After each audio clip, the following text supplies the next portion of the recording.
So we're currently at Finchley ABC in Barnet, my second home, the home where I started my boxing career. And the importance of today is I've had the special vehicle, we've designed it with Range Rover, and I'm truly amazed at what they've created.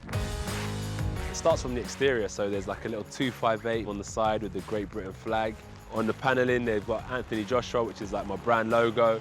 They've got my crest as well outside. Then as you enter the car, on the handle, they've got these tiny details which have been crafted into the door handle with boxing gloves.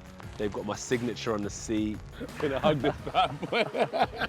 With the Range Rover, it caters for your own personal needs. If you want to be cool, if you want to be stylish, elegant. And how it helped me prepare in terms of my preparation for the fight is from driving myself, I'm very comfortable, especially with the seats and the heated seats, the massage aspect to it. And if I am being driven, there is a first-class feeling as if you're in an aeroplane.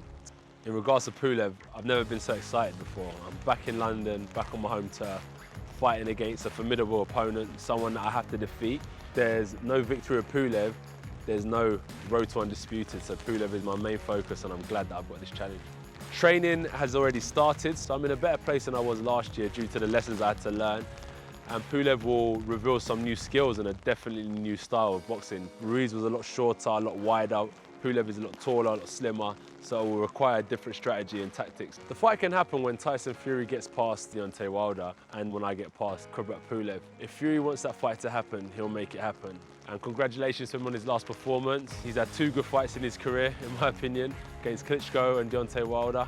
And he's managed to win them both, so he's on a high right now. But he has to be careful what he wishes for because the young gunners are coming up and will definitely take that Tyson Fury challenge with both hands.